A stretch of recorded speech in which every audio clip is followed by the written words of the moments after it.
So I would like to welcome you to the 2024 CSE International Online Forum. I would like to welcome you all. And this year, the theme is Designing Sex Ed for Children. And this event is organized by the Taiwan Gender Equality Education Association, co-organized by the United States Rise Healthy for Life, the Japanese Association for Sex Education, and the Hong Kong Youth Development Network, and is sponsored by the Ministry of Foreign Affairs and SWAC, Asia's largest adult video platform. I'm your moderator for today. I am Han Yizhen, the Secretary General of the Taiwan Gender Equality Education Association. For our forum today, we are very happy today to be able to invite 4 educators from 4 countries to share their practices and how they design their courses. And due to time differences, we have only 2 hours for our forum today. Now, I would like to introduce our first speaker, who is also the board of member of our association. So, TGEEA is a non-profit organization mainly composed of teachers. We are committed to promoting the implementation of gender equity education and developing teaching materials and methods. And last year, we had a survey on elementary school teachers, and we found that teachers' lack of understanding and lack of relevant resources are the most pressing problems. Therefore, we held C training from April to June this year. We trained about 40 educators, and after the training, each participant designed a lesson plan for comprehensive sexuality education. And then, based on these plans, we discussed and adjusted some of the activities. In July this year, we held a summer camp for senior elementary school students to try out these courses. So Lee Siok will share one of the teaching activities with you. Okay, while opening the file, let me first give you some introduction. Comprehensive sexuality education.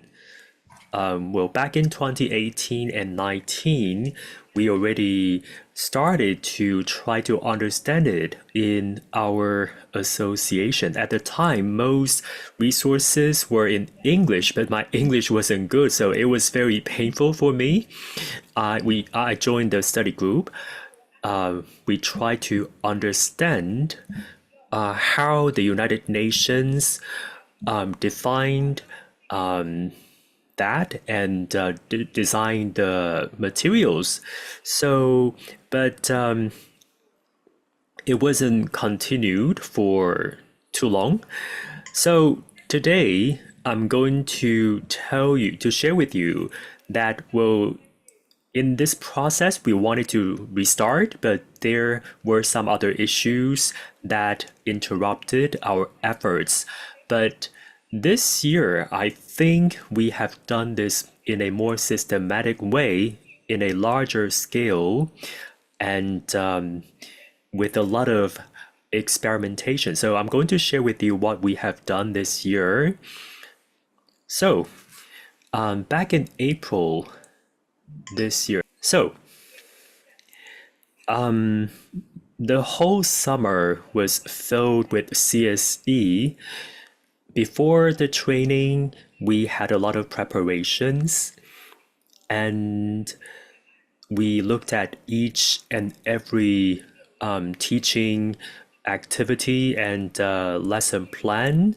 And we had to prepare for the summer camp in July. So the whole summer this year was really packed with CSE for us.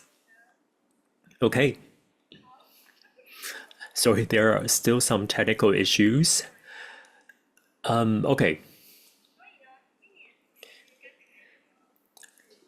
So Yizhen just talked about this C training, which started from April this year, and each round had 2 days all the way until June.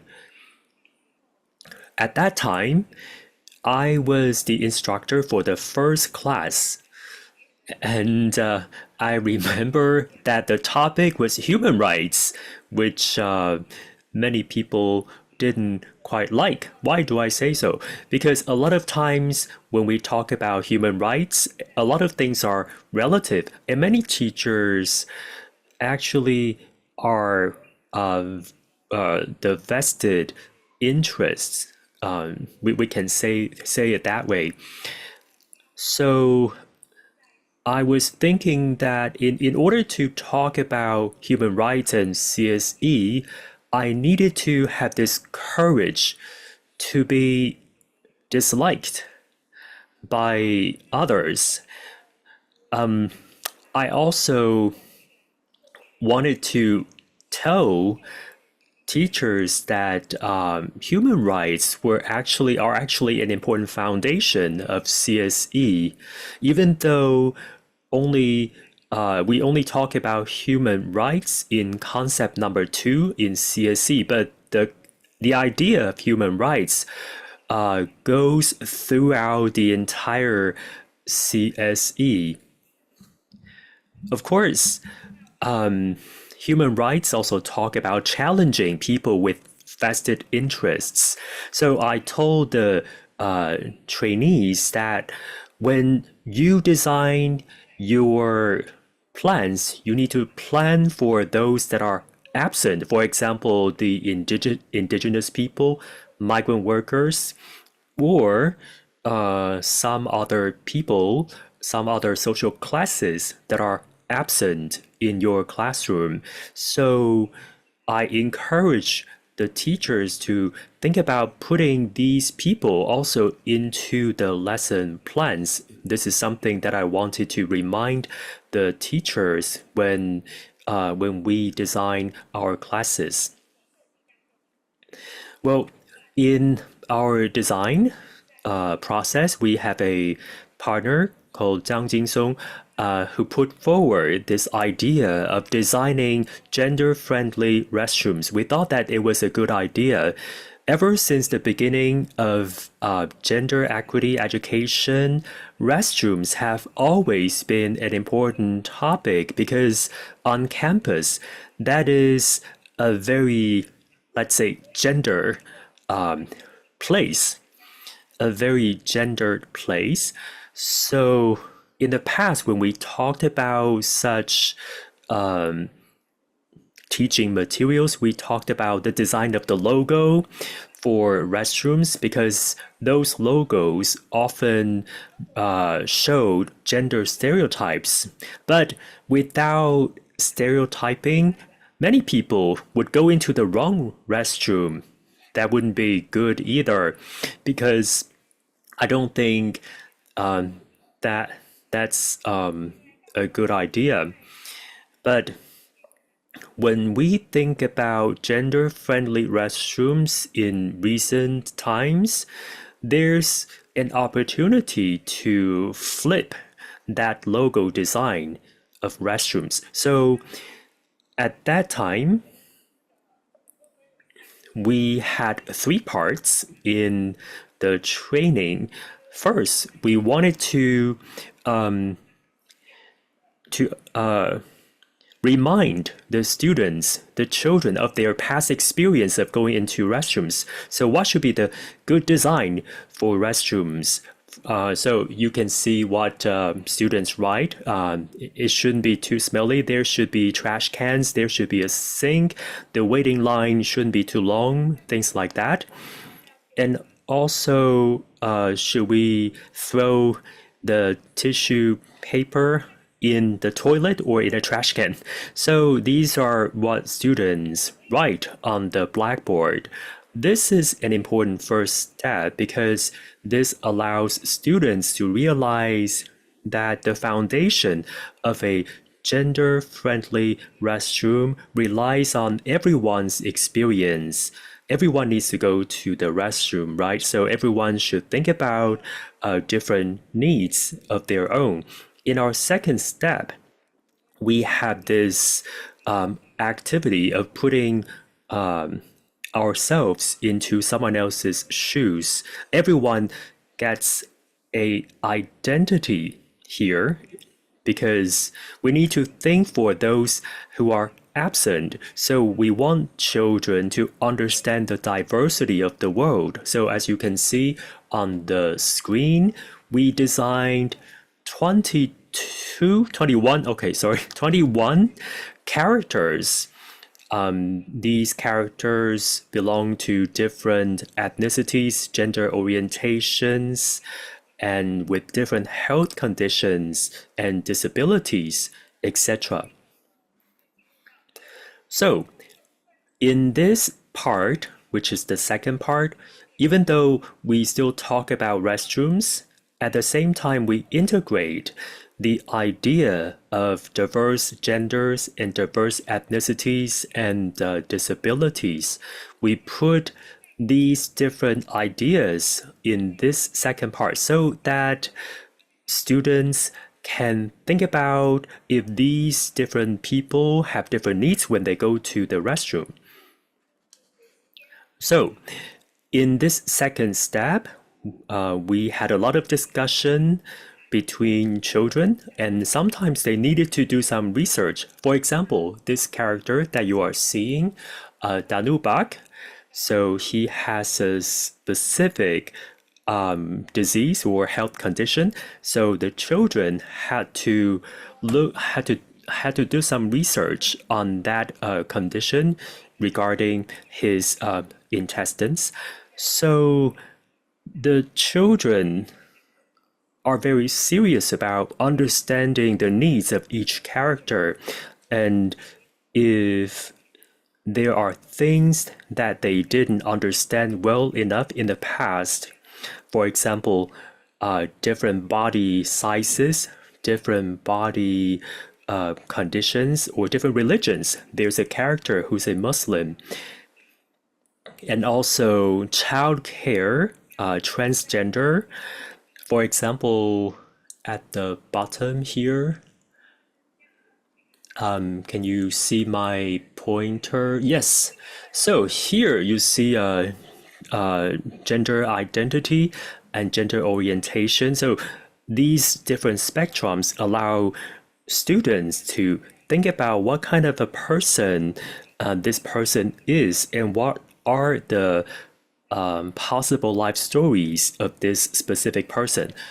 So in this process, students gradually understand designated gender, which is designated by the doctor depending on the body organs, but sometimes there are differences between these different items on the slide. So here, when students design the toilet and the restroom, they need to pay more attention to the needs of different people. Now we come to step number 3. We are at National Taiwan Normal University for this training, and in this university there are different groups of people, different types of people coming in. So there should be more gender-friendly restrooms in this university to satisfy the needs of different people, right? So you see that the students are using this scoreboard to evaluate the restrooms that they see on campus. Sorry, I don't show the bad scores on this campus. Well, this shows that the designers of these restrooms in the past didn't have this experience of thinking for others. So my thinking is that in the future, when these children have the opportunity to design restrooms for others, their design will be more inclusive, and that can cater to the needs of more diverse people. Here, when we design the characters, we look at different people, different genders, different religions, different health conditions, etc. There are 21 different characters in this activity. when we designed these characters, we had a hard time preparing for them. I think I learned a lot. I also grew a lot in this process because when I prepared for this class, I didn't just prepare in my mind, I had to put things into practice. We also use these characters for our next step, our next activity, which is a board game. The designer of this board game is here with us. Hanling is here. So Hanling designed this board game, and so we brought some ideas into this board game. I don't have much time to talk about this board game today, but what I'm trying to say is that when there's a good activity, things are diverse and diverse issues are connected together in a smoother manner. Here, I want to talk with you about this. So, in our summer camp, the design of the classes and how are these classes connected to comprehensive sexuality education?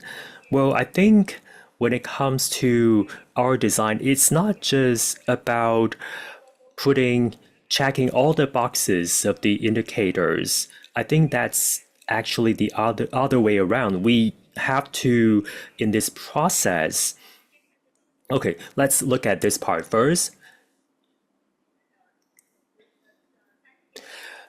These are the 3 days of the summer camp, and this is the structure of the course throughout this summer camp. Later, we did a survey to understand what the children liked the most, and you can see that they loved the crafts. For example, lamp making, some hands-on activities. We wanted to convey some values and some knowledge through these activities, and this gives us an inspiration, which is that, well, for children, when they have a chance to gradually understand themselves and heal themselves before the next serious topic, I think this is also a good idea. So this is why we have some hands-on activities throughout this summer camp. I'm sorry, there's another technical issue. Okay, next slide. Let's look at this slide here. The core concepts of CSE. Many people think that CSE is not just about these 8 pillars. In fact, there are, for example, reasons for CSE and also some theories supporting CSE. I think these core ideas are important indicators for us to evaluate, to review our design and what we have achieved or otherwise. What I want to share with you here is that when we conduct our design, there should be at least 2 or even 3 core ideas so that this design can be more comprehensive. One is not enough. For example, here, culture, and here on the slide, I think all the design should have these elements. So when we did our review, we realized that there was something that we originally wanted to include, but probably for children, there was too much information. So we didn't put HIV into our design, but we did cover everything else. So I think this allows us to have a comprehensive review and to see if there are ways to intertwine these different elements throughout the class in order to meet these indicators. Okay, I have 3 minutes left only. So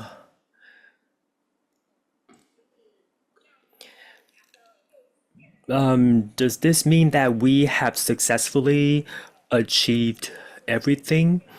Well,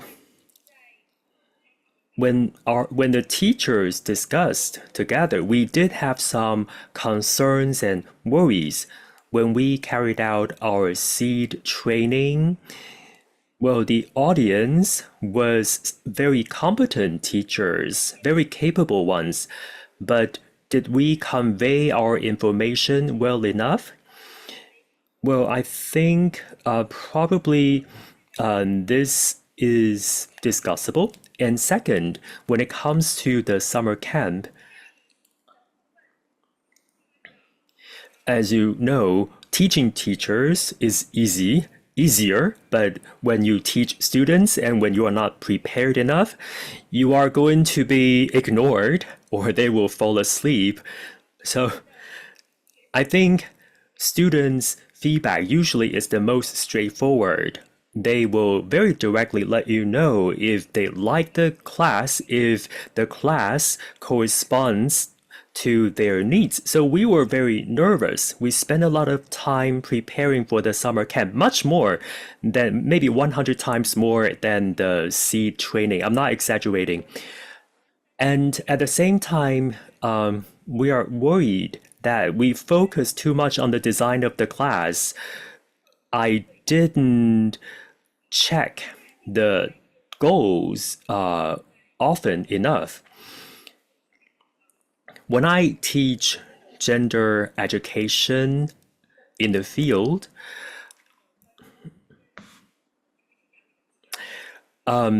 sometimes I feel that I don't cover CSE enough. So I'm questioning myself, is my practice okay if that's the case? Well, after the entire implementation, I feel very happy that I didn't stop because of these worries and concerns that I had. Because if I worry too much, I will never step forward. I think that will be a big obstruction for taking actions. Sometimes there are probably mistakes or there are things that are not perfect, but it's important to take action and move forward.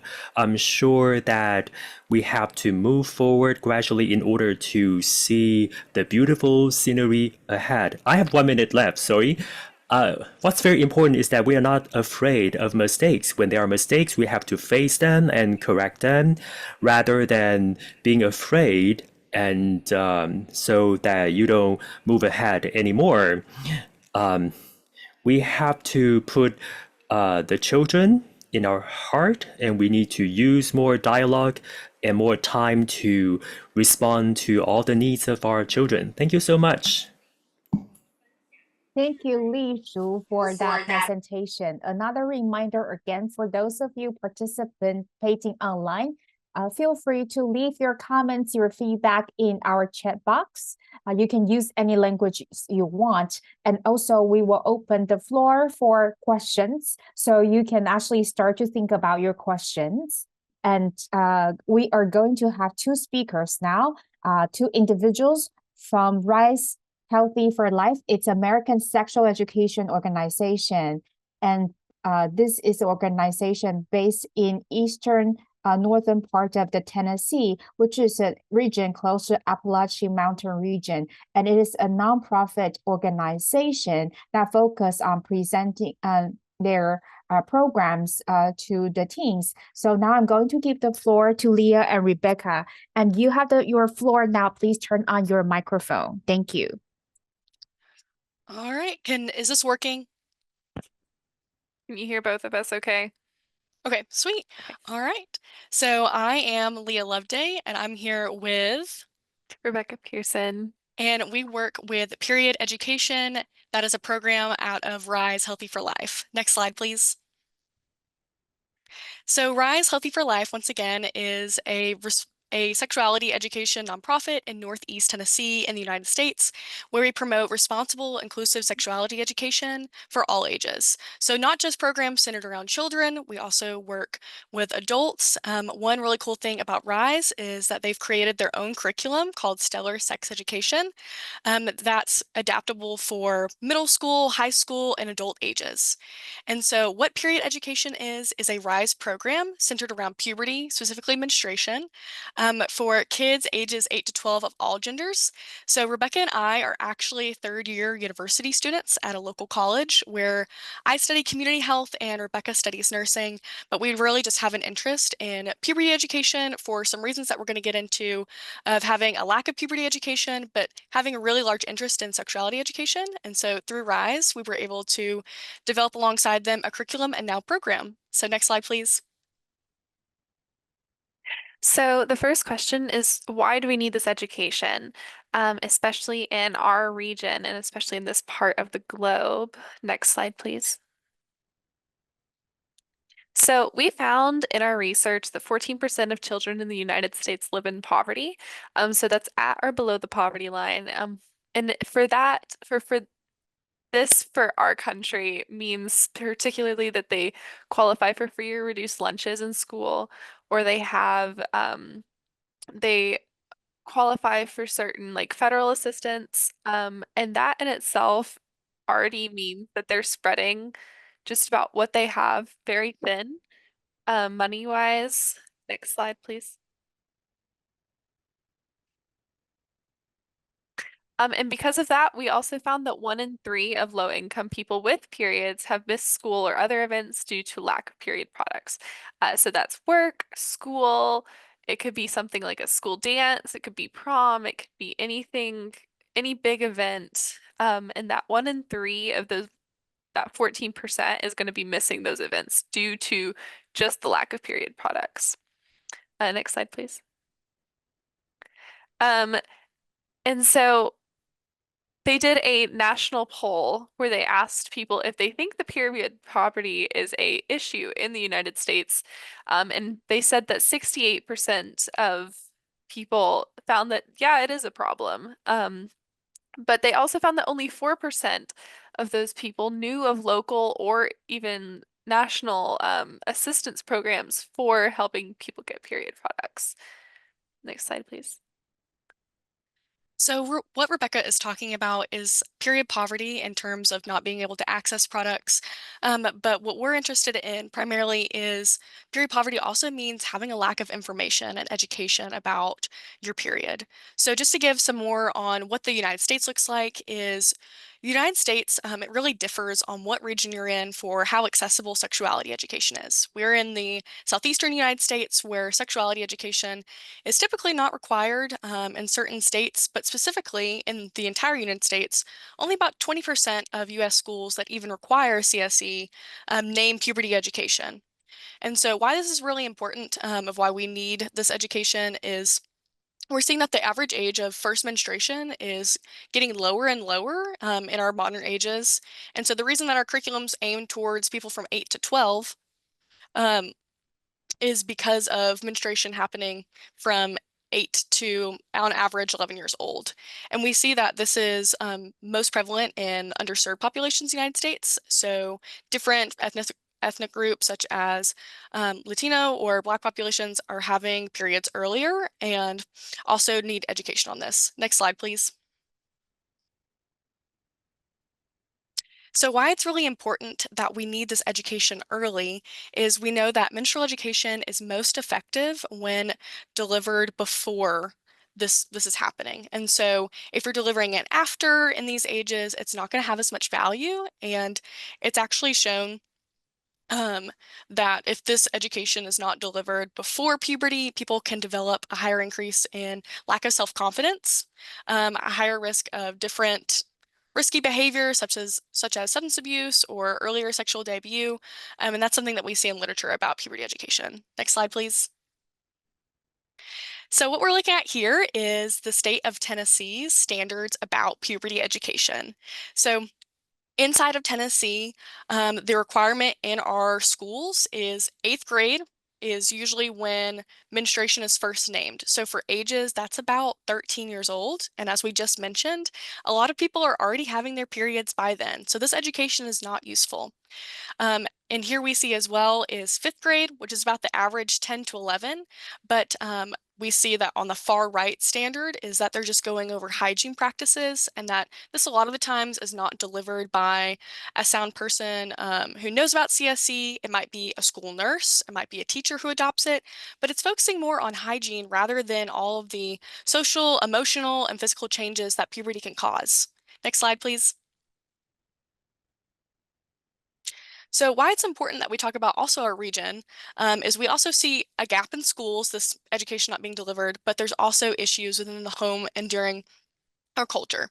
So where RISE is located, we are located in Appalachia, and basically the Appalachian region refers to a part of the United States that's characterized by the mountainous regions of the Appalachian Mountains. But it also has some social, economic, health, and challenges that come along with it as a culture. So we see higher health disparities such as lower life expectancy, issues such as substance abuse, obesity, all kind of concentrated in this area, as well as economic challenges. So Rebecca had mentioned about the poverty line, that we see more of this inside of Appalachia. It's also pretty remote and rural in certain places. So there could be a gap in terms of social changes or adaptation, as well as higher rates of uneducated populations. So historically seeing a lack of people from this region going to college and usually are sound inside of the region. Next slide. So why this is important to talk about menstrual education is to really understand the youth that we're working with and the region that they've grown up in. So Rebecca and I are both from Appalachia and have experiences inside of these school systems of not receiving proper puberty or CSE education, period. And so why this is really big is because of the cultural conservatism. Appalachia is a large religious region. And because of that, we can see a lot of stigma about menstruation or just general sexuality topics. Due to this, as well as generational cycles of not educating others because of this taboo topic and limited access to information. So this left slide that I show here is just a story I like to tell. Appalachia is large in terms of gardening and agriculture, and so something that I heard growing up and working in gardens and agriculture is to stay outside of the garden during your period. And this just really kind of communicates some folklore that shows how uncomfortable we can be about these taboo topics and how they really find themselves inside of our culture. So a lot of the youth that we've educated and ourselves, if there is menstrual education that is delivered in the home, it is usually only to those who are female identifying, not all genders. Next slide, please. So the workshop that we designed based on this need is called People, Puberty, and Periods. And it is basically a 4 workshop session that is carried over 4 weeks. So one lesson a week.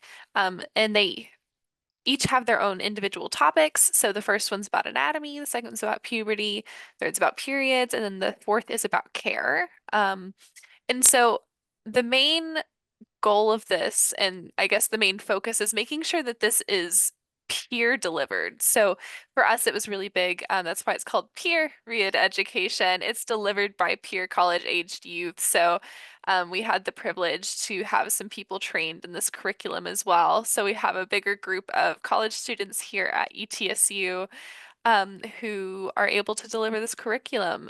So you'll hear us refer a lot to these 2 particular groups, that these were our pilot program launching groups. So there was Girls Inc., which is an all girls kind of after school program that's aimed for younger ages. And then Boys and Girls Club is another after school program, but that one is for all genders and kind of leans more older as well. Next slide, please.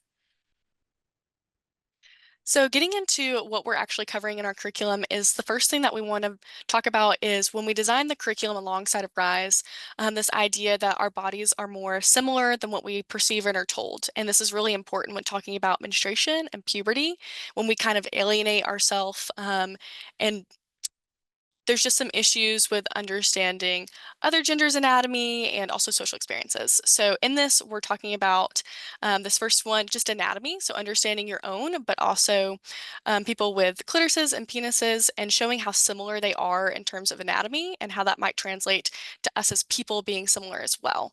So this is just something we show here. And what's really important about this is a lot of these youth have not seen external genitalia anatomy before because of these taboo topics. So even within middle school, they're usually just seeing internal reproductive anatomy. So seeing new things, learning new things about their bodies and others. Next slide, please. So the activity that we do with this is called the language game. And this is really just the icebreaker. This is an example of the diagrams that we use and that we have youth label. So we teach them the anatomy, language, vocab, what goes with what, and basically the icebreaker is they're racing alongside each other to correctly label these. And so what's really important about this is normalizing this vocabulary and words that they haven't heard before, used before, or diagrams they've seen before. And this is really important for our all gender group. We noticed that a lot of the students swayed more towards the genitalia that they identified with rather than pushing themselves to learn about others. So we switched them up, which made them really have to encounter new language, but also normalizing it using with all individuals. So this really established group trust and was able to see in different later in the workshop, more questions being able to be heard and less comfort that's known about some of these topics when we're talking about it with all genders. Next slide, please.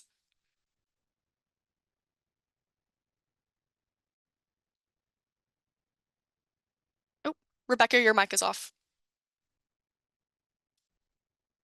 So our second workshop that we deliver is on the lifespan and puberty.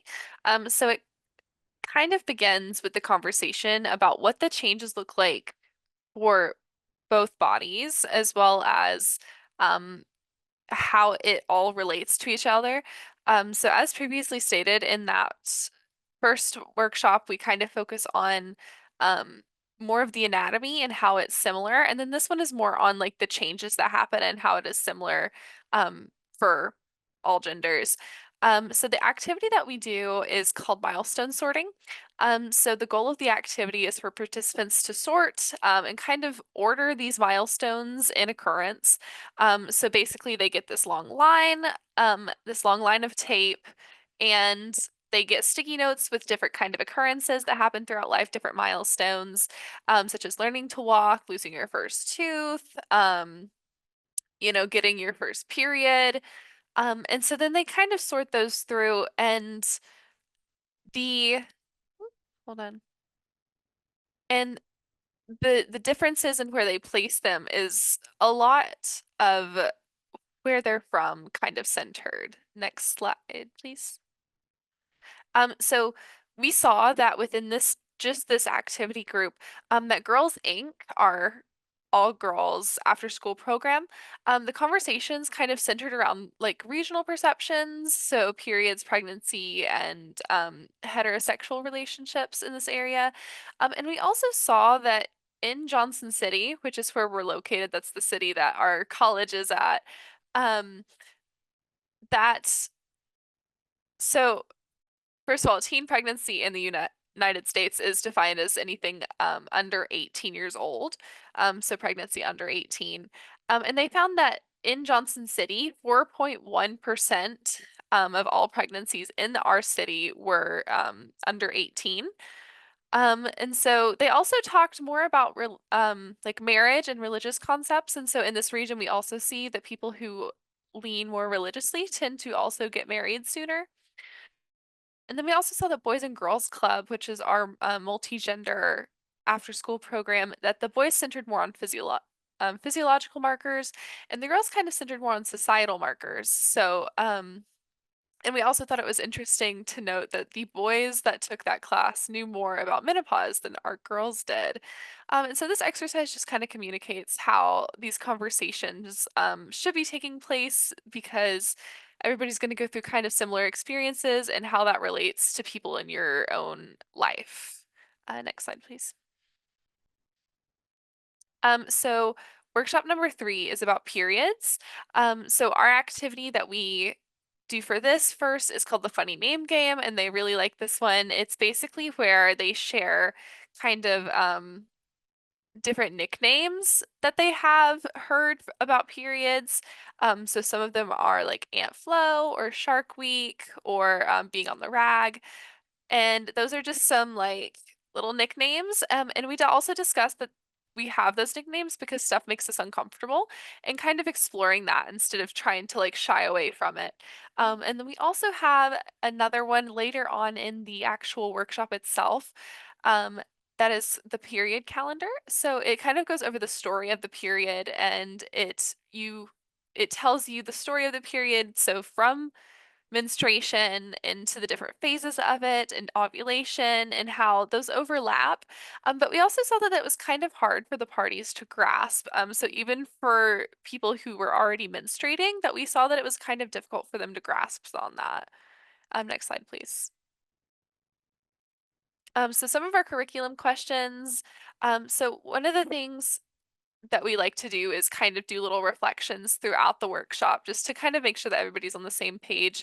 So the first question is, what do you notice about the different things that are going on throughout the month? And some of the things we heard were like some parts of it overlap, things are different for different people, and that there isn't an exact time, but rather windows for when things happen.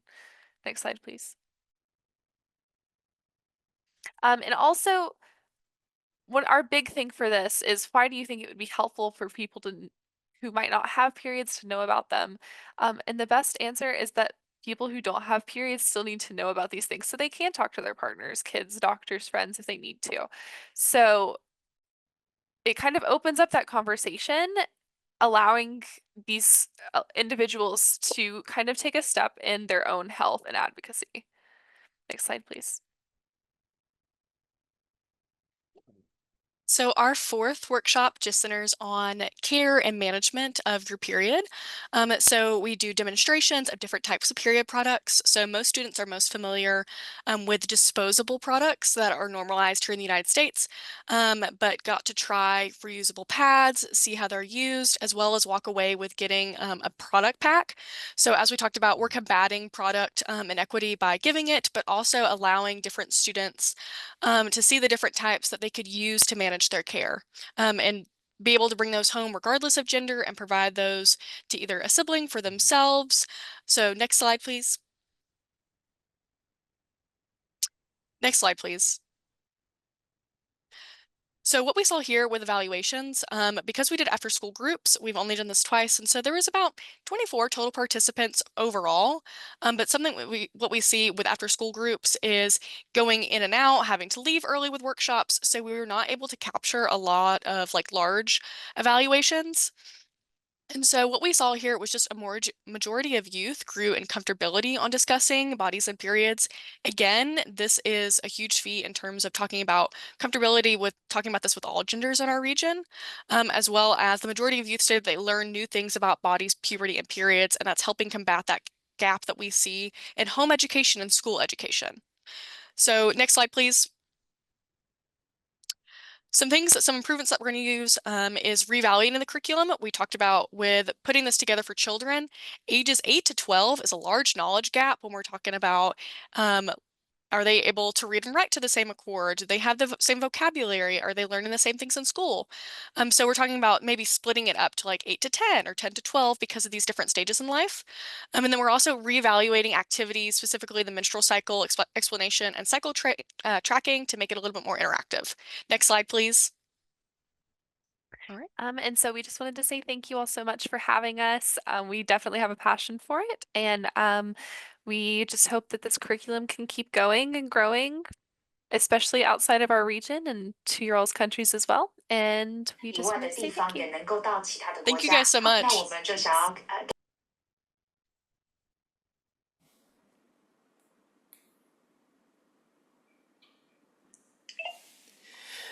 Thank you, Leah and Rebecca. I know that it's 7 a.m., right? On the East Coast, about 8 a.m. on the East Coast of the United States. So they got up very early to share with friends in Asia. Thank you so much once again. Now we are going to have Noriko HIGAMI from Seikyo in Japan. She will share with you the comprehensive sexuality education curriculum that they developed in a public middle school in Tokyo. This course is not limited to physiological functions and STD, but also covers gender equity, respect for diversity, contraception, abortion, intimate violence, which are broader and more in line with comprehensive sexuality education guidelines. And this course has been in practice for 14 years. Now let's welcome Noriko HIGAMI.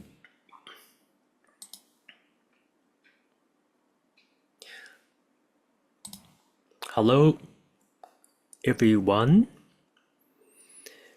Good evening, everyone. My name is Noriko HIGAMI. I am a health and physical education teacher at a junior high school. Today, I would like to talk about the 14 years of comprehensive sexuality education that I have been practicing in collaboration with 4 university teachers, Mieko Tashiro and Daisuke Watanabe from Saitama University and Kaori Ushitora from Utsunomiya University.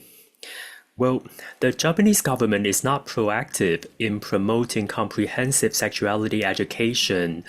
So sexuality education is not spreading easily in the educational field due to the weakness of the institutional foundation and the problem of teachers being too busy.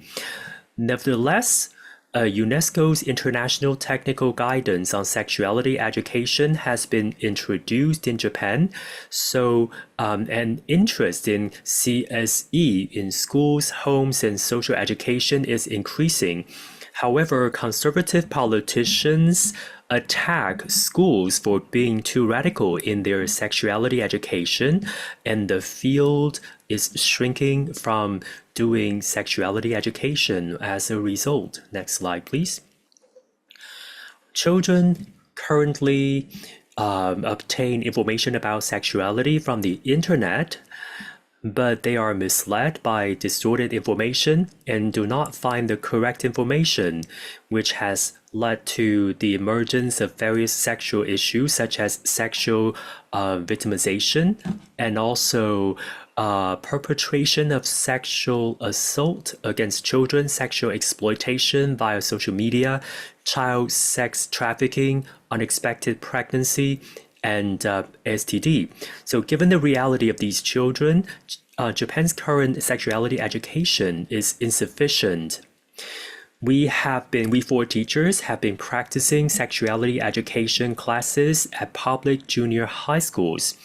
The classes have 4 key points. First, learning about sexuality scientifically. Second, gaining the ability to have open discussions about sexuality, assert one's own needs, and seek advice. Third, learning about accurate information and support, choosing one's own sexual behavior, and building better relationships with others. Last but not least, understanding that learning about sexuality leads to the protection of human rights. We hope that children will be happy with well-being when we teach such courses. So we have taken these points into consideration from UNESCO's International Technical Guidance on Sexuality Education. Next slide. We created a program that covers 10 themes over the 3 years of junior high school. In the regular curriculum of health and physical education, we cover already sexual function development, menstruation, ejaculation, sexuality and information, and sexually transmitted infection. However, there is a limit to how much comprehensive sexuality education can cover. Therefore, we decided to use more education classes and homeroom classes to cover the birth of life, thinking femininity, masculinity, diversity of sexuality, contraception and abortion, and love and dating violence based on the current situation of children. We feel that this is still not enough.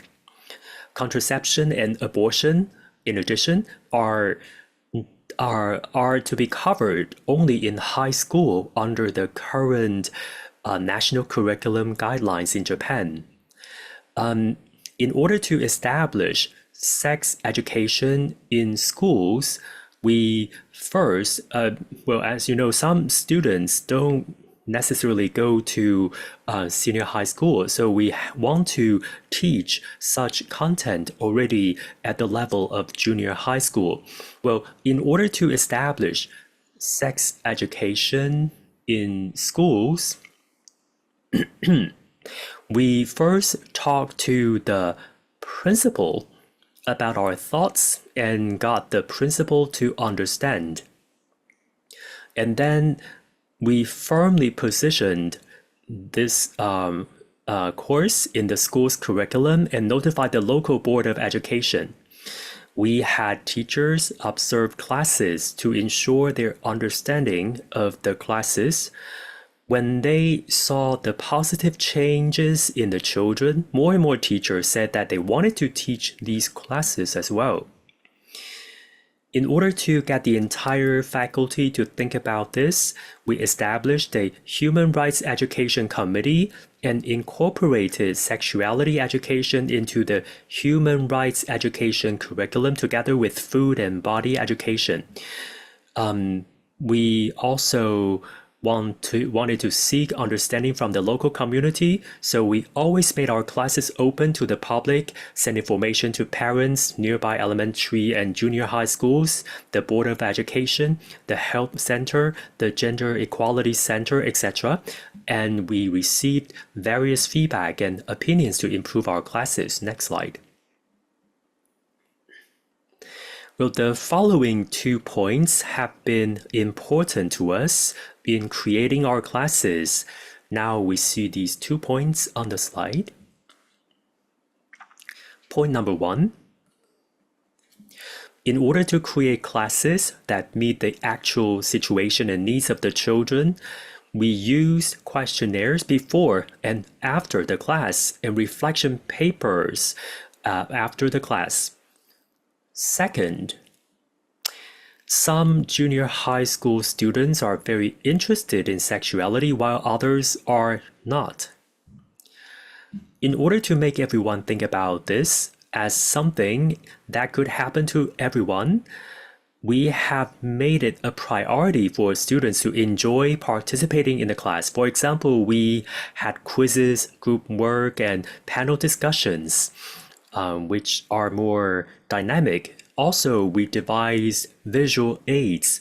In particular, we spent a lot of time considering the content of the group work based on the 4 points of learning that we mentioned at the beginning. So we spent a lot of time for discussion. So now you see the situation in these classes. The photo at the top left shows a lesson on the development of sexual functions. This was the first time that the students were learning about this, so some students were shy and looked down or made a fuss, but gradually they came to realize that this is something very important. At the lower left, it shows a lesson on menstruation. Using a panel to help students think about the menstrual cycle. Students enjoy talking together regardless of gender. Here, in the photo on the right, after a lesson on the birth of life, groups share new discoveries and impressions that they have made. On the blackboard, the groups have posted some diagrams of how a fertilized egg produces twins. So this sparks the students' interest in the science of the body. Next slide, please. The photo on the top left is a class about love and dating violence or intimate violence. Using panels like this one, students share their opinions with the whole class. The photo on the top right is a class on sexually transmitted diseases. There are true or false quizzes to test their knowledge. Students love quizzes because quizzes make a competition, creates a competition, making things more exciting. And the quiz helps them realize that their knowledge might be incorrect or unclear. So this one is a class on contraception and abortion. We talk about whether it's okay to have sex when they become high school students. So students tend to listen more to the opinions of their peers rather than adults. So students think more deeply and consider these opinions of their peers. After 3 years of sexuality education classes, students will be able to talk more seriously about sexuality. After teaching sexuality education classes, teachers also change in a positive way. The principal often came to observe our classes, and the principal said that his own image of sexuality had changed, saying that after teaching sexuality education to children, the children have become kinder. And he also said that boys are now less likely to pull down others' pants less frequently. And also he said that if children who have financial challenges at home, if they learn to value themselves and others, they will be able to have a more positive attitude towards life. So teachers who had taught sexuality education classes also said that it has become easier for me to live, and that the positive changes in the children have enriched the relationship between students and teachers. Next slide. Well, in addition to health and physical education teachers from English, social studies, music, Japanese, science, and mathematics, as well as a school nurse taught our classes. On the top left, a male health and physical education teacher is teaching a class about menstruation. By doing so, male students also realize that they need to learn about menstruation. In the top right, a school nurse is teaching, so she very enthusiastically taught all the 10 themes, and she also presented at a school nurse research meeting. So this one, a young teacher in her second year as a teacher, is teaching a class about love and dating violence. She studied a lot to create this class. In the bottom center, a health and physical education teacher practiced a class about femininity and masculinity. He is very interested in sexuality education and is planning with the principal to teach the class at the school he is transferring to. In the bottom right, a social studies teacher is teaching a class about diversity of sexualities. She said she wanted to teach this class because she had been very close to LGBTQ people for a long time. Many other teachers have also taught these classes, and they realized the importance of sexuality education in changing children in a positive way after this class. So they said they wanted to teach the class themselves. And the teachers who actually practiced these classes saw many students showing more interest in the classes than in other subjects, and they realized how fun sexuality education can be. When sexuality education is practiced, students undergo positive changes. Teachers undergo positive changes too. The school undergoes positive changes as a whole. This leads to schools and a society where everyone can live more comfortably. However, it is difficult to establish sexuality education in schools. The reasons for this are thought to be the following, as you can see. Public school teachers are transferred to other schools after 3 to 6 years. So it's very difficult to continue to implement the ideas. Second, people are afraid of sexuality education bashing. Third, teachers are very busy. Fourth, sexuality education is something that is not taught in the university teacher training courses. These are the few reasons according to our analyses. This is my last slide. Well, however, since UNESCO's International Technical Guidance on Sexuality Education was introduced in Japan, interest in CSE in schools, homes, and social education is growing. As a result, we have published a book that describes the interactions between teachers and students so that all schools can teach sexuality education classes on the 10 themes. So we have documented our experience and we have published this book to make sure that all the children can receive such education. We will continue our class practice to guarantee the right of all children to receive CSE. So this concludes my presentation. Thank you so much. Thank you, Noriko Higami-san, for your presentation. So here on the slide, we are seeing these CSE booklets. So we actually had the book club and we studied this book pamphlet. And when we conducted an exercise designing CSE curriculum, we refer to these booklets. So the last speaker is Carey.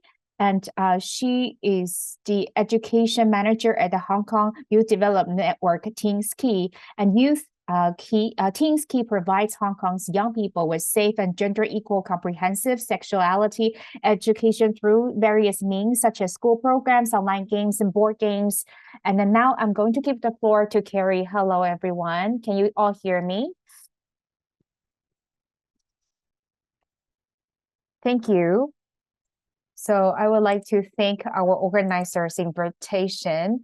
I'm going to talk about our sexuality education in Hong Kong. And then we provide services to young and teen girls. Including those who work in the sex industry or those teen girls who have difficulties during pregnancy. And then we have found in the past 1 decade that our teen girls do not have a comprehensive understanding of sexuality or sex education because in Hong Kong, that in terms of our curriculum, we do not have a guideline which indicate that the schools to deliver these kind of sexual curriculum that can deliver these correct knowledge to the teens. So it's entirely up to the schools. And then because different schools in Hong Kong, they have religious backgrounds. So they provide different gender education. And then that education, some can be quite good quality. Some are quite religious. So in our perspective, we would like to approach it in a comprehensive way. So in our sexuality education, that we are going to offer different courses featuring different concepts. So we can actually give them awareness of sexuality education. So I think we think the students need to know there are different genders in the society and how that will relate to them. And also in school, on campus, and their knowledge and other skills, we want to include these in our curriculum so they can have a better understanding how genders would be approached differently in different cultures and different societies. And how that may vary because of society and culture, and how that would pose challenges to certain genders. Next slide. In our education, we hope that the students, they can have this good awareness of gender. So at different levels, they can actually see and sense different issues related to gender because it's a part of their life. And also gender would affect differently how resources and policies are decided and allocated. And according to different ethnic groups, they experience gender in a very different way. Therefore, we would like to give them more gender awareness. So also through the gender perspective or gender lens of gender, they can actually see how in different culture or economic or social status, how that will affect them. For example, the restrooms differs because of gender. Also the number of restrooms for boys and girls would differ. So these are the concepts we can all touch upon on campus. So when it comes to our curriculum, the scope, the topics we cover, of course, we refer to the United Nations guidelines. For example, we reflect on the self-image, gender equality, and how one perceives his or her own bodies. And then we talk about gender equity because the equality between two genders, two sexes, is kind of old school because there are different genders now. We hope that young people, they can learn that there are different genders. And also we touch upon like romantic relationships and love lives and intimacy issues. For example, we talk about giving consent because in the past, teachers, they would only tell you do not have sex with other people. But now for young people at their age, they can actually have access to different kinds of sex knowledge. So we want to embed in them this concept that giving consent is very important. And also pregnancy in Hong Kong is a very taboo issue. So students in school, nobody would tell them that how should they avoid unwanted teen pregnancy because school does not teach them. So I think for boys or girls or people of different genders, it's very important to teach them how to find resources for them, and also sexual health and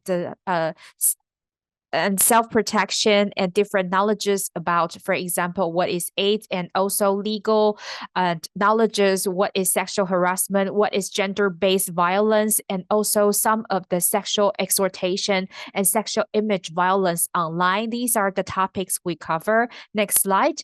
And in our sexual education curriculum, how do we build a safe environment without criticism? That is very important because some research in Hong Kong has identified it is very important for students to feel that it's safe to confide in you because they share something that is very private to them, especially when it comes to sex and gender. So they hope that our social worker or our teachers, they can keep the confidentiality and without any judgment make.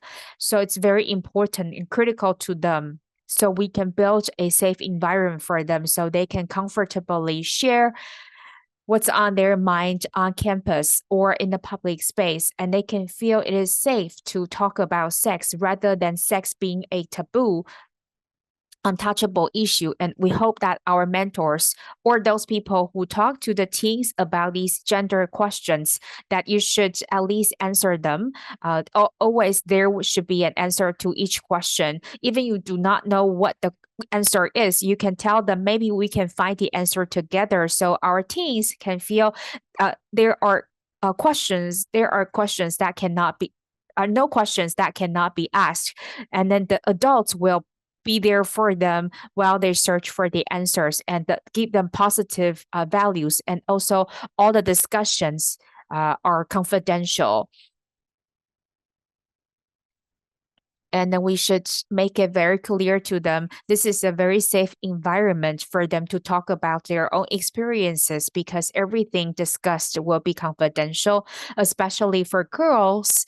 Many of our past experience told us that they are comfortable, and it's really to their wonder that they can actually talk about these issues in a very safe environment. And then they can feel that they will not be betrayed. It is very important to have such kind of environment. Otherwise, they would not listen to you and you won't be able to get them on board. So next slide.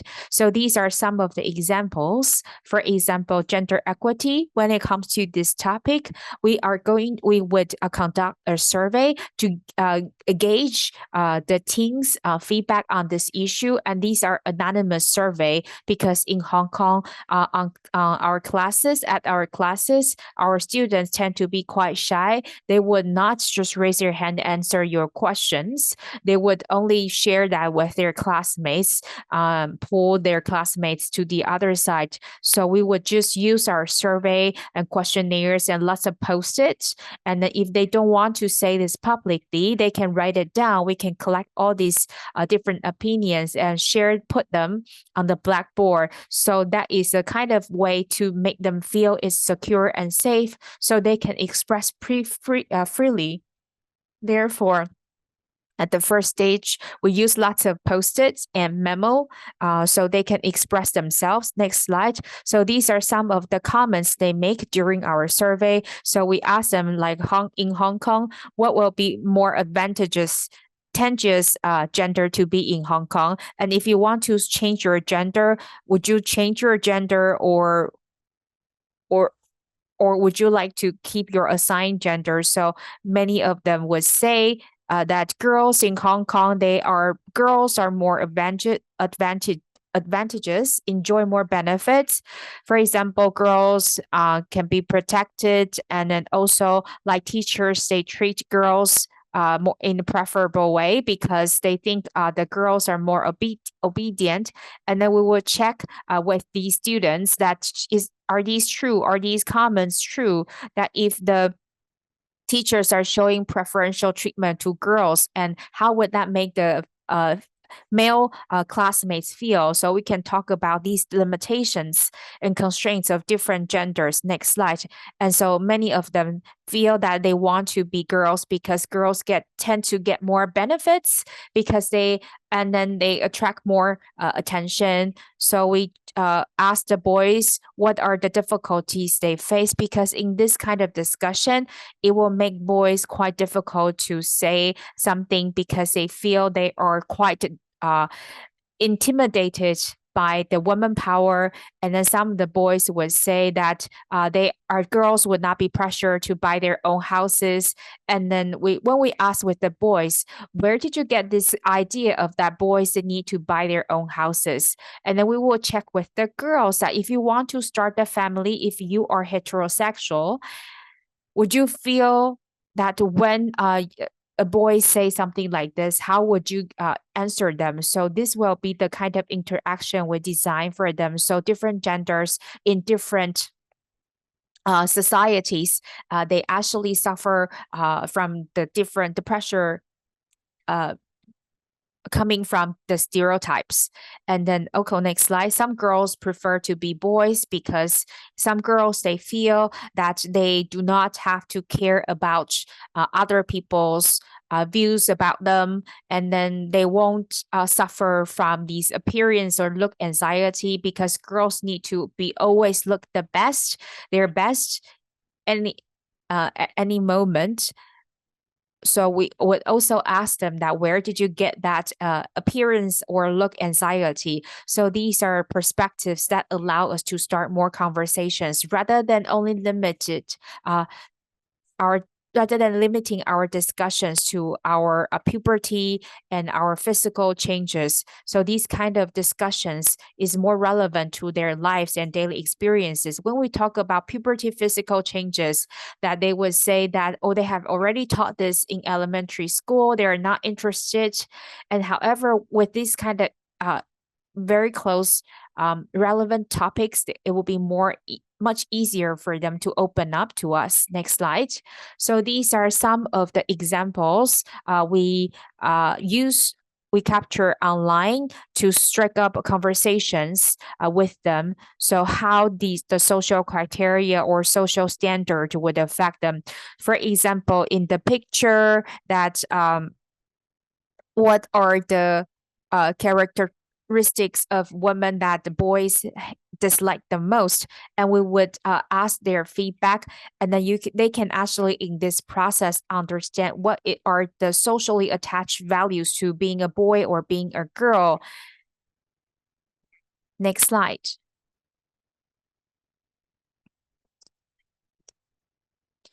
And they would talk about, for example, for students in middle school or high school, ninth graders and high school students, they may face this dilemma of whether or not to have sex with other people. So we want to learn about their anxiety and their curiosity. Instead of telling them not to do it, it's not going to work. So it's more important to actually think through this with them. For example, some of the students, they know they need to use condom, but a lot of the time it has nothing to do with pregnancy, unwanted pregnancy, or sexually transmitted diseases. They're more worried about having their first time sexual experience with scumbags. So we would ask them that, what's your definition of a scumbags, and what so they can think about what are the factors they need to take into consideration to have a sexual behavior. So if it's too early, maybe they have concerns that their future partner would not like it. So these are the very important questions to ask, how they perceive themselves and how they perceive the criticism. A lot of times that there are socially and culturally labeled behaviors, and for them to become adults, what qualify them as a responsible adult. So these are the questions we would go over with them. So next slide. And some of the students would talk about pros and cons. For example, they would say that only boys like sex, but why only boys? Don't girls like sex? So this is a conversation that can really break the stereotypes. And then they also talk about virginity and what's the meaning of being a virgin. And then we talk about all the social labels to attach to boys or to girls. And then they can talk about different descriptors or descriptions of virgins. So these are some of the conversations we want to have with the students so they can actually learn to respect people of different genders, because there are always social and cultural labels, but we need to reflect on whether these labels are reasonable, and then how would that affect our intimate relationships. Would these concepts affect how we make our decisions? Next slide. And also, we would select some of the feedbacks or comments made by the students as an opportunity for us to have moments of education. And also we would think about, invite them to think about the fun and the happiness and anxieties when it comes to intimate relationships. So we would ask them that what will be the reasons for you to decide to have your first time sexual act. So if you want to have a safe and sexual act, what will be the factors or reasons that you will consider? So for unwanted pregnancy, because in Hong Kong, most of the sex education do not talk about unwanted pregnancy. But when we talk to young people or teenage girls, that a lot of times unwanted pregnancy is not one person decision. So we had a workshop. So this is more like design like a game. So at school, there are different booths. Next slide. So you can see that the girls, they can go to social workers. They can also go to the doctors, and they can also go to pharmacy. So the students, they need to play the role as a couple. So they need to find out resources in the society to help them. So this is a process for boys or girls to picture what it would be like for unwanted pregnancy. I think go back to the previous slide. Okay. So during so for through these role playing game, the boys and girls, they need to know that there are different factors at play when they need to make a decision, and also they need to think about what will be the social resource they need and medical resources. And also they can also learn that there are shortages that may not be able to help them for unwanted teenage pregnancies. So this is a process for them to reflect on current policies and whether there are rooms for improvement. So next slide, because we found that at schools, the students, they're afraid that because in one classroom, there are 20, 30 students, and then they cannot really freely voice what they think. And a lot of times it's always the teachers who make decisions for them, which do not really meet our students' needs. Therefore, we come up with Run for Consent. It is a board game. We designed this board game to allow the social workers to open up a conversation about quite sensitive topics like sex and intimate relationship, because during the board game, it will be easier for them to freely talk about what they think. And we have the knowledge card. So we would check with them some legal knowledge they need to have, or some health knowledge they need to have, and we check with them through these questions. For example, does the darker color of genital organs indicate frequent sexual activity? These are questions that can help to debunk the myth. And also we have scenario card to allow them talk about these different scenarios, how they would approach the scenarios, and also people can hear from each other and they can learn from each other. For example, young people, they actually need their peers' views, like the previous speakers shared, that they need to learn from their peers. So next slide. So we also have some topics. So this is the teamwork card. For example, when you encounter this scenario, what would you do and what would be your advice to other people? So these are questions for conversation. Adults can share their own experience. Students can also share their experience, and they can find the way they like the most. Next slide. So these are some of our support we offer. You can come to our website for a closer look. Thank you very much.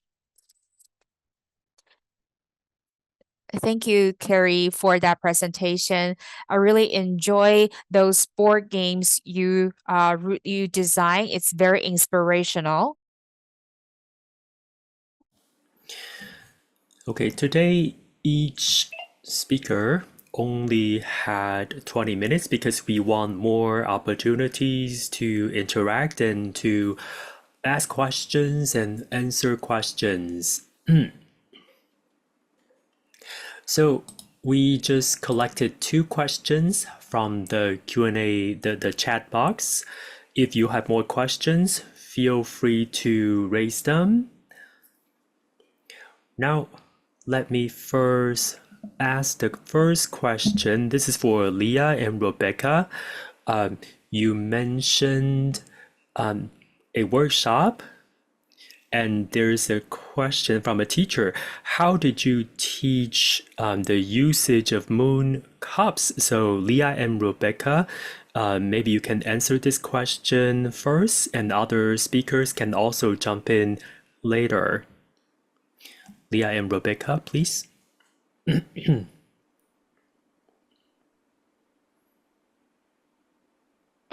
Rebecca, I don't think your audio is working. I Okay. fix it. To clarify, are you speaking of like the cups or the discs? Either way, what we do is we have a demonstrator, which shows the internal, or well, it's got external genitalia on it. And it just has a little window where you can put things and it kind of visualizes it pretty well. I don't really have a photo of it, but the best way that we found is letting them like not play with the products, but pass them around, feel them, get used to them, see what it's all about. And then we demonstrate with that little demonstrator how that would be inserted. And we found that that kind of helps people visualize how it sits on the cervix itself. And so that's kind of how we were able to do most of that is through the demonstrator. Leah, do you have anything to say on that? No, that was great. Okay.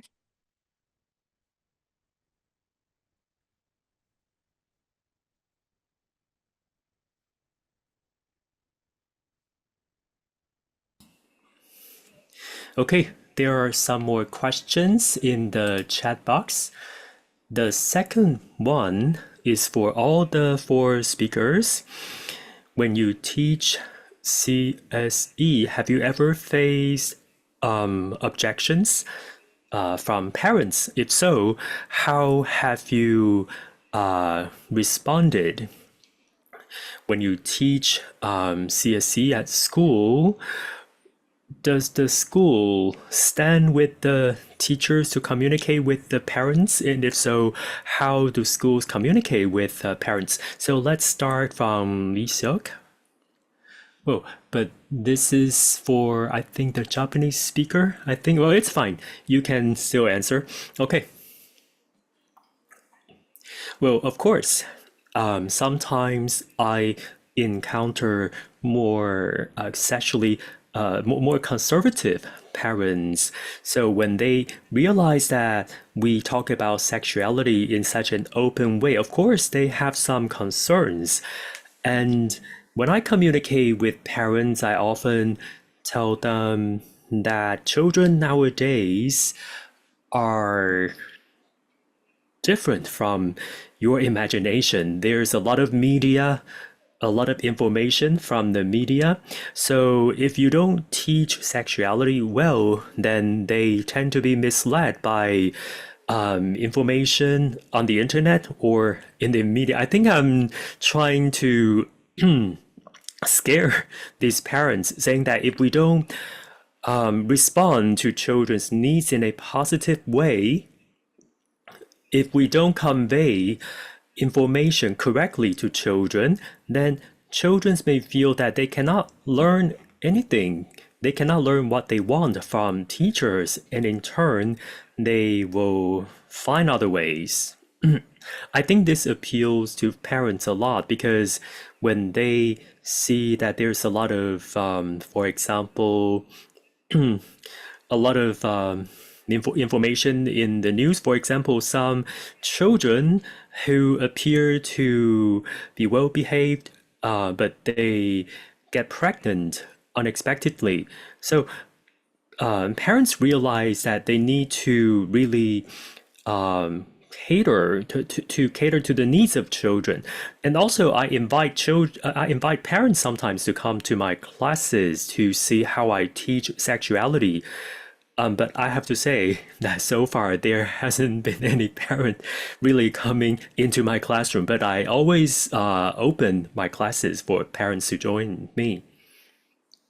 Thank you for your, now Leah and Rebecca, even though you don't really teach at school, but do you have experience of communicating with parents that you can share with us? Thank you. Yeah, so I see a question in one of the chats is permission slips and questions about that. So we do permission slips for after school groups because we want the organization to know, number one, what they're getting into, and then parent conversation wise, we detail out all the different types of things that we're going to cover and specifically like some of the more taboo stuff. So talking about here's some new words that your child might be encountering, and then just other like overall interactions that we've had. We did a tabling event and some outreach events last year, and had some parental conversations, and just trying to navigate when there is like a minor in front of us at an outreach event. Is it appropriate for us to educate without their parent around? So that's been a lot of the parent conversations, of also just doing some guardian education as well, about when is the appropriate age to deliver puberty education. And another little thing to touch on, in the state of Tennessee, where we're currently located, the state only endorses abstinence-only education. So unless your curriculum is teaching abstinence-only education, they don't allow it inside the school. So it has to be an after-school program, or it has to be something that's completely separate from the school system. So that's just kind of how Tennessee is. There are states where it is allowed to do that, but they're very strict on that part.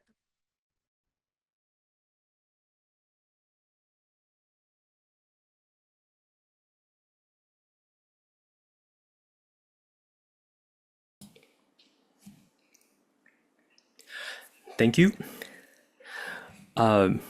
Next, I know that our Japanese speaker, Noriko HIGAMI, has some experience that can be shared with us. Yes, indeed. In the past, in our teaching of contraception or abortion, there are some more conservative Japanese politicians that attack us. Yes, I have experienced this indeed. Well, in high school, as I said, we wanted to move some content to the junior high school level, and we were criticized as a result. But when I observe children, I still feel that this is very much necessary.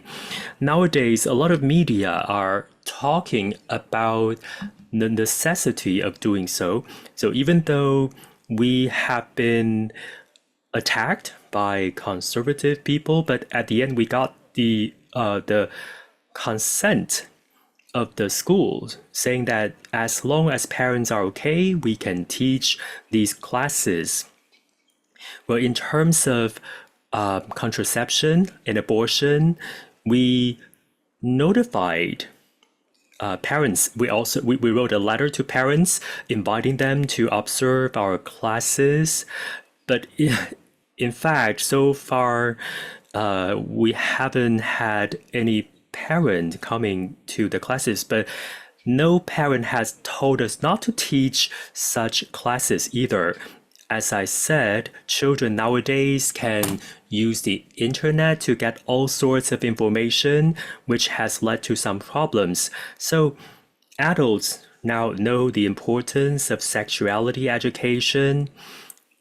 In Japan, there are parent associations, parent groups. They realize that parents have to learn themselves first. People have realized the importance of this issue. Well, I know that I mentioned 4 teachers in my program. I don't know if they have anything to add. If not, then I can. This is how I would like to answer this question. Are there other Japanese teachers who would like to add some information? Okay, maybe you can do that later. How about the situation in Hong Kong? Well, in Hong Kong, we haven't received much complaint from parents. Usually schools send out a notification to parents about that we are going to teach this and that. the school doesn't say too much. They just say that this is going to be a sexuality education. And parents often sign the agreement as a form of formality. On the other hand, some teachers have more opinions about what we teach. Sometimes they don't want us to mention sexual intercourse, for example, but it's hard not to mention that, especially when we teach sexually transmitted diseases. And they didn't want us to show the form of condoms, which is difficult because if you want to teach that. So sometimes when there are Q&A sessions, students ask, what is sexual intercourse? Then some teachers complain about why we talk about this. But I respond saying that when students ask, of course, we have to answer. And we also explain to these teachers that if we don't teach well, then students will get incorrect information on the internet. So we have the obligation to teach the right information. When teachers complain, what we can only do is that we don't cooperate with these teachers next time. I think schools understand the meaning of what we do, so there haven't been that many complaints or such situations. Thank you, Carey. Well, despite some challenges, you remain very positive. Now, we have some questions about period education. I'm going to ask this question for all of them, for all of you speakers. So at which level in the elementary school should we have this kind of education, and what should be the content? And also there's a question about terminology, but I think this differs from one language to another. So the question is about, are there better terms to refer to people with periods instead of just women and girls? Lisa first. Okay. In our courses, we talk about periods. Usually it's at the 4th grade of elementary school, which is about 10 years old. And when it comes to terminology, the reason why it's at the 4th grade is because usually it's common to have the first period at the age of 11 or at the 5th grade, but some have it earlier, 1 or 2 years earlier. This is why.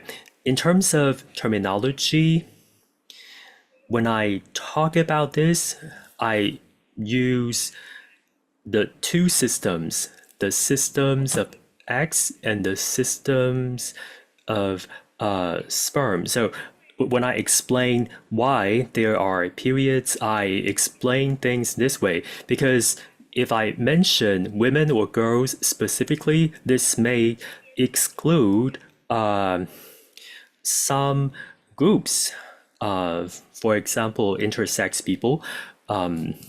So this is why I tend to use the formation of eggs. So this is the egg system, and the other system is the sperm system. Okay, thank you. Next, Leah and Rebecca. You did mention some of these, but is there anything that you would like to add? I would probably just add on how we refer to people is people who menstruate, or menstruators is usually what we use for our language. And then in terms of our anatomy and how we refer, we say people with penises and people with clitorises, just focusing more on external genitalia, but usually it's just people that menstruate. We also find that in this region, there are lots of like nicknames for external and internal genitalia. And not on a very like happy note, but we've also seen in cases of childhood sexual assault, it can also stem from a lack of knowledge of the proper terminology, meaning that that child can go longer without telling a trusted adult because they don't know the proper way to say it.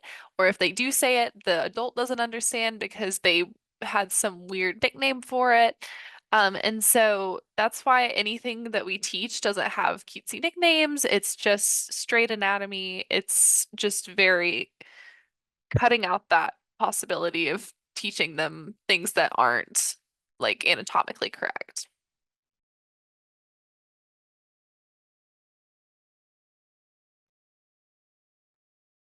Thank you. Now, we would like to ask Noriko Higami-san to also talk about this topic.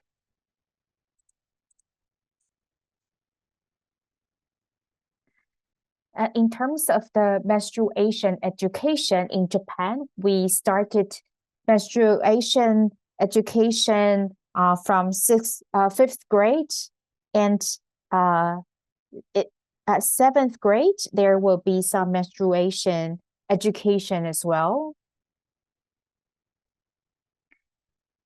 In elementary school, we have the sex education for separating only girls and only boys. And then that was how the sex education was delivered. And after they enter into junior high school, there will be sex education by gender, but sometimes there will be the all gender sex education. For us, we think that having them all together, learning about menstruation, that is quite important. Therefore, we would actually have them in one class and educate them about menstruation. Thank you. Maybe Carey, I think we have another speaker who wants to add on. This is Watanabe. I also designed the curriculum together with Noriko-san. And like Noriko-san said, Higami-san said that we start the menstruation education at fifth grade. Actually, they use the same textbook for third grader and fourth graders. So for the fifth graders, for their textbook, there will be topics on menstruation. But we know that when girls, they get their first period, which means that their body is ready to become adult. Therefore, the menstruation education is designed according to the textbook. And I think we have two friends from the United States who designed these programs. I think our content of our education curriculum corresponds, but we don't have in Japan the very detailed introduction to all these different menstruation products. For example, like Higami-san said that we are going to separate boys and girls to deliver sex education. This continues to be a very common model in Japan, but even though we share the same textbooks, boys and girls, they use the same textbooks, but we still separate them for sex education. So I think I'll just stop here. Thank you, Watanabe-san, for your comments. And we would like to ask Carey to talk about menstruation education in Hong Kong. For menstruation education is implemented from fifth grade or to sixth grade. Usually we will have the government sending professionals, healthcare professionals, to deliver these trainings. And of course, it's by separate boys from girls. So only girls would be educated about menstruation. Maybe, Carey, we can give you some time to catch your breath. Maybe you can take a sip of water and I can continue to ask the questions because we have so many questions to follow up. We have only just a few minutes left. So I'm going to combine all these questions together before we have another round of answering of this question. So about diversity, so sex education or gender education should vary according to ethnic groups or religious differences or regional differences to design our class project proposals. And also we have question for Leah and Rebecca. That is because in Japan, in region, so in the Appalachia area, because it's relatively conservative, so maybe there would be some pushback. How do you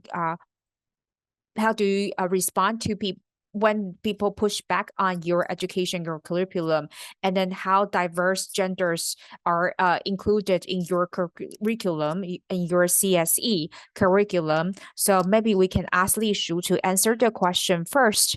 So of course, it's not just a gender education or sexuality education. I think all the education need to cater to our students' environment and also their lived experiences. That is how we should design our courses. And sexuality education, I think it's most relevant to the physical experience of the students. Then, of course, it has to be integrated with their cultural experiences in different areas. For example, for our CSE, that when it was first announced that it was also added that curriculum development should be designed according to the differences in different local areas. This is very important. However, there are unavoidable cultural clashes when we try to deliver this curriculum. Therefore, we hope that we will have a champion from this culture to conduct deeper conversation. But before that, there are some values are universal. For example, that the uphold of human rights and tolerance, inclusivity, and then no one should fall behind. This is the kind of value system that remain the same regardless of where you are. And in different cultures, maybe we can reflect on these value or integrate further these kind of values. Therefore, there are some values that are very universal, and then those are the constants of our curriculum. And then when it comes to the diverse gender identity and also sexual orientation. So that was presented in our education course proposal. So we hope that when it comes to assigned sex and sexual orientation and gender identity, even if you are cisgender or you are the majority that is the heterosexual viewpoints, those will be listed in our proposal. Not only transgender people or LGBTQ people would be labeled in our proposal, because, for example, quote unquote, if this is a label, then everyone, they come with these kind of labels. So those labels should be seen. People of different sexual orientation or gender identity are equally visible in our proposal. But I also have to be very honest, coming back to our classroom on campus, that in terms of diverse gender education, I think this is quite weak. So that is why our NGOs, our civic society groups are so important. Leah, Rebecca, it's your turn to answer the question, especially in your region when you try to push for sexual education. How do you approach diverse cultures or diverse gender identities? Okay. So I know one aspect of this question was how do we deal with pushback from our region? And so what I would center this towards is, once again, like how our first speaker just echoed, is bringing it back to we all have the same sort of values that come from this and wanting to be more informed and more educated people overall. And Rebecca, you can help me with this, but how we deal with this inside the classroom is we have a group agreement that we talk about with every single lesson with our group. And that number one of that is to assume diversity in the room. So there's reasons that we use the language that we do. So when we're talking about people that menstruate and not only saying the terms that girls menstruate or saying the terms that boys don't menstruate. So really just echoing to all of our kids that we're going to assume diversity here, just like how you talked about earlier of like, let's talk about the people that are not represented in the room or that are potentially are. So Rebecca, do you want to help with that as well? Yeah, so also we made sure with those group agreements, it's something that we go over every single day before class. Before we do our little session, before we get into it, we go over a group agreement. And they're all pretty good about it. We all popcorn, which is where you like pick different people to read, and we go through the agreement. And then as a disabled person, it was also important that our curriculum is also very accessible for different mobility levels. So nothing in the class is directly movement based. We have other classes where it's integrated into that. But for periods specifically, all of our activities can be translated into a sitting position or a leaning or in whatever mobility way they are able to move. It is something that we can adapt and change based on the needs of the group. And so it was also just really important for us to have that and address like physical diversity as well as like other sorts of constructs for that. And so that's just kind of, I think, how we tackle it. And another one of the questions was like with the pushback, we also saw that a lot of parents were like relieved that we were talking about it. Because I feel like a lot in this region, especially, so Appalachia is like historically very conservative. So a lot of the parents, if they do like want their child to be educated on it, they don't want to have to talk about it because it is that taboo topic. And so I feel like we got a lot of comments from parents and students and staff that were like, yeah, their parents seemed very relieved that they didn't have to talk about this initially with their child, or they didn't have to start the conversation. Because I always say that we're more than happy to start the conversation, but we can't finish it because that's something that also has to be done inside the home. But I just think we've gotten some pretty good feedback from that directly. Yeah. Thank you.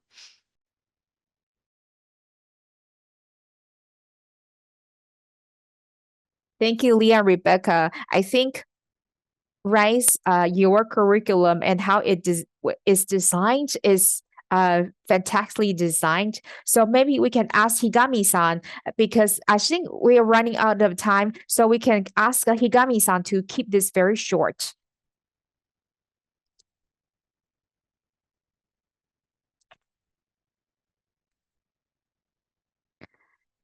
Like I said, that if you want to teach this at junior high school level, it's very difficult. Without government support, it will be difficult to continue with this kind of effort. But this continues to be very important. We would ask, for example, like we will have the OBGYN doctors to come to our school to give instructions or nurses to give classes. So that is very important. So we will continue with our lesson design. And some of the schools at the moment, they are also designing these kind of lessons for their students. And in terms of diversity, maybe we can ask Watanabe-san to answer this question. So with regard to gender diversity, I think I can also add by saying that actually under our national curriculum, this term is not included whatsoever. So for elementary school textbooks or junior high school textbook, we only have a little bit of description, but how teachers should teach these topics, I think the teacher, they have no clue. So a lot of times we see LGBT, the term is like, oh, we have people like they're LGBTQ people because they face difficulties, so we should treat them nicely. So this is how the topic is taught at classes, but it seems that we are treating them like a unique group of people. So people hate this kind of pedagogy. It seems that the textbook is distancing the group from the mainstream population. So we want to first instill a gender awareness to everyone. And also, like Higami-san said, that there are some regions in other countries, or for example, in some school, they may have a kid from another country, and due to religious reason, the parents or the kids origin culture is less acceptable of this kind of education, but the classmates would say that why can't you just accept this concept? So for LGBTQ people, they would say maybe we can talk to this person about LGBTQ issue. Actually, students, they will make their own judgment about who should be the one they go to and talk about these topics. Thank you. 我到那北san that in Taiwan, even though we have a Gender Equity Act and also in the curriculum, we have these requirement to teach different genders and gender identities. However, it seems that in elementary school level, they do not talk about LGBTQ people at all, but we are already revisiting the curriculum. So we are going to talk to the textbook publishers, so they should attach more importance to LGBTQ topic. So we would like to ask Carey to answer this question, and also about Things Key, that is there opportunity to get your board game, the Run for Consent?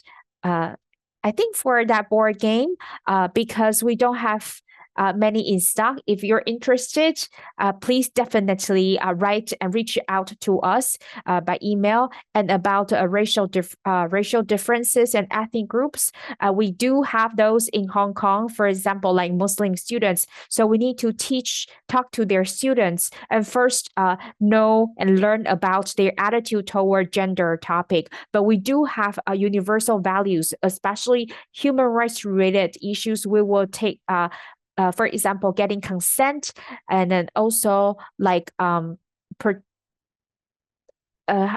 human rights and legal aspects, and how to respect other people, and then what is gender based violence, what is intimate relationship violence, what is domestic violence. These will definitely be a subject that we teach, and because we do not have a curriculum that stipulate that we should talk about LGBTQ, but we do want to teach students about what is a respect and what is diverse gender, so we can debunk some myths. Just teach students how to be with these people, just treat them like normal, ordinary people. And then we want to use the term, for example, not boyfriend or girlfriend, we can use partners, so students can learn that there are diverse aspects of relationships. Thank you. So we actually teach the students with these kind of different languages. Thank you, Carey. If you're interested in their board games, we have their email on the screen, so feel free to reach out to them.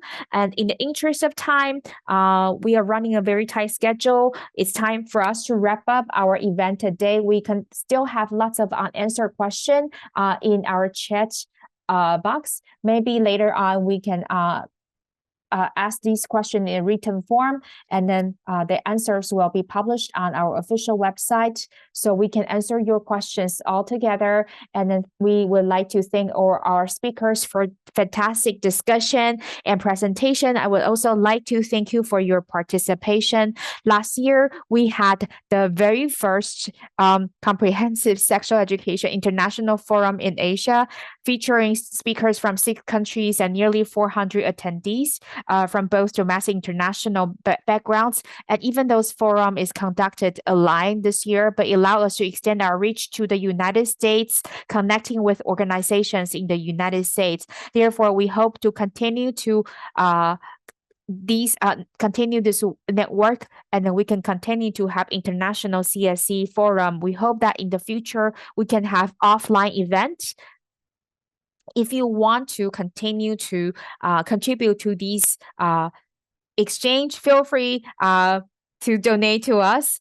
Please switch to the last slide of our presentation. So before you leave, please scan the QR code to fill our feedback form to help us to improve our future events, because today we have a hybrid event, so we feel quite busy right now. So I would like to apologize to our offline audience for the technical issues we experienced just then. So please, I would like to remind all the teachers to register your teacher training hours. Please complete the form tonight so we can register your hours. So we are going to leave the QR code on the screen for a few moments. And this concludes our forum today. Again, I would like to thank all our speakers and participants. And if we have our participants completed the form, and now you can log off. Thank you very much.